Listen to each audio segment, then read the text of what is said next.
Hey folks, it's Florida Deere here with a quick video on the 4 reasons why I picked the Piranha Toothbar for my 1023E John Deere tractor. The reasons were the design of the unit, the origin, where it was manufactured, the price, and also the company customer service that I was able to get. So I'm going to dive right into that and go over those 4 points in a little bit more detail, and then I'll do a little demonstration at the end. If you like this video and you find it helpful, please hit the like button. And if you want to see more videos about the John Deere 1 Series tractors or John Deere garden tractors or my little Ford tractor that I have as well, please hit the subscribe button. And thanks for watching. So I've already installed it. The difference between this one and say the biggest competitor, which was the heavy hitch, is that you have to drill a hole here and a hole over there to install the tooth bar. The heavy hitch is a clamp on, which to me seems not as good as bolting it onto the tractor. I didn't have an issue with bolting and drilling because I've already drilled several holes for the hooks that I have on the tractor, and little modifications aren't a big deal to me.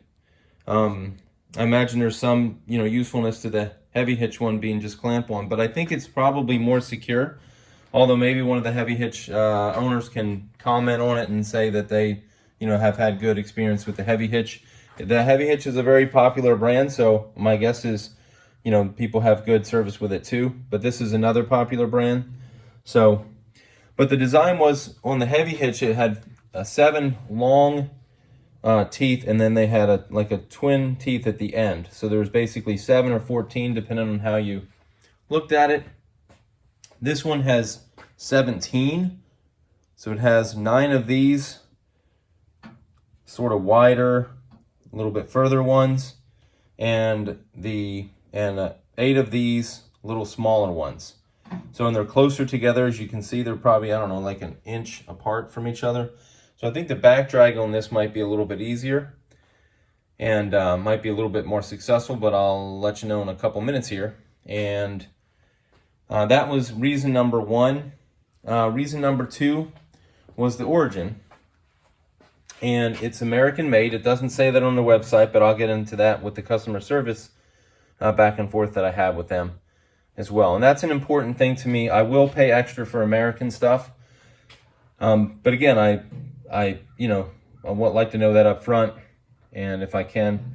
Number 3 reason was price, and I'll get into that right now. So this, on the day that it was ordered, it was $315 shipped. 98 cents, I guess. So $316. Now it did take 5 weeks to get here. So that's something that's worth mentioning. The heavy hitch was $468 the day. I printed this out the same day I ordered the Piranha tooth bar. I just chucked it up last night, and you can actually get it for $457 now. So the shipping was a little more expensive, but the overall product was more expensive on the heavy hitch. They were both American made. I did like this design a little bit better. So it was obvious for me, being a cost sensitive kind of guy, that I would pick the one that's $150 cheaper. That in my opinion is a better design. And your opinion might be different, but this is just my opinion. And I thought that was a good deal. And some of the other ones are competitive as well to that price, but I think heavy hitch and Piranha are the only ones that carry the exact fit for the 53-inch John Deere bucket on their 1 Series tractors. So, that's obviously an issue. So the last issue was trying to figure out if it was, a made from China item, or it was made somewhere else, or it was American made. So I emailed the company on November 30th at 10:02 p.m. And I asked, hey, where is this made, and is the lead time really 4 to 6 weeks? They get back to me the next morning before 8 a.m. At 7:59 a.m. they respond the very next day, which I think is pretty quick.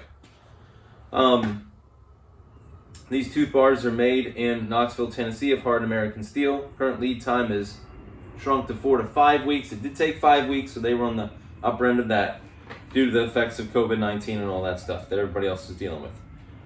So I said, that's awesome. So I responded 10 minutes later, just a word to the wise. The other sites proudly proclaim they're American made. I'd suggest you guys do that, to probably boost sales. The response to me about 2.5 hours later was, thanks for your message and comments. I'd already ordered it by this time, because that's what I needed to know, is that it was American made. As our steel we purchased has a special formula, will be proprietary information. If we advertise the American steel aspect, it lends a lot of questions to the grading.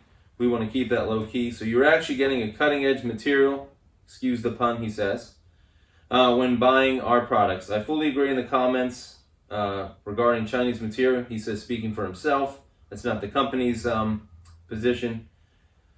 And comment the manufacturing origin whenever possible. We appreciate your order with us and assure that our best intention to your needs. Please feel free to comment further. So they got back really quick, and that was Howard. I'm not going to tell you his last name, but Howard from the Customer Service Center in Knoxville, Tennessee. And that is the company, I believe, is called. I had it somewhere. I can't remember where it went now. Oh, Hard Parts Design LLC in Knoxville, Tennessee. Yes, Knoxville, Tennessee.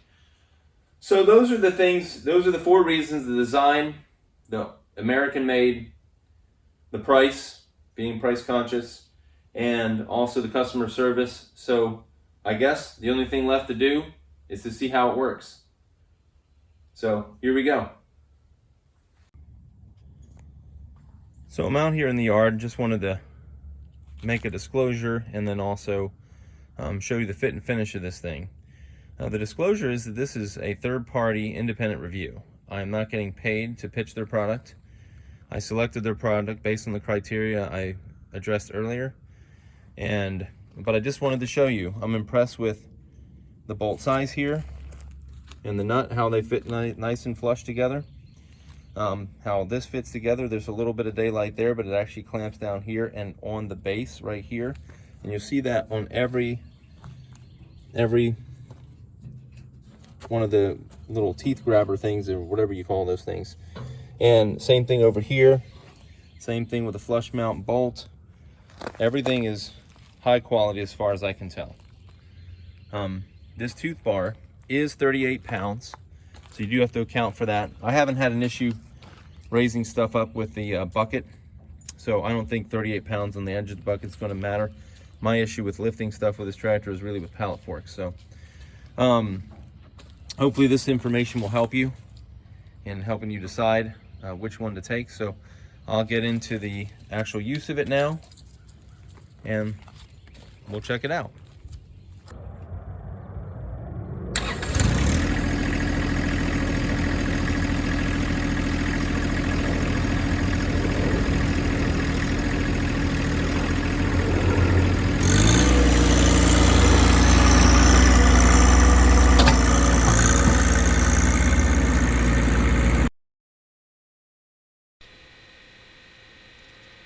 So my main plan here was to check out the bucket to see if it was able to do back dragging as well as a flat bucket does back dragging.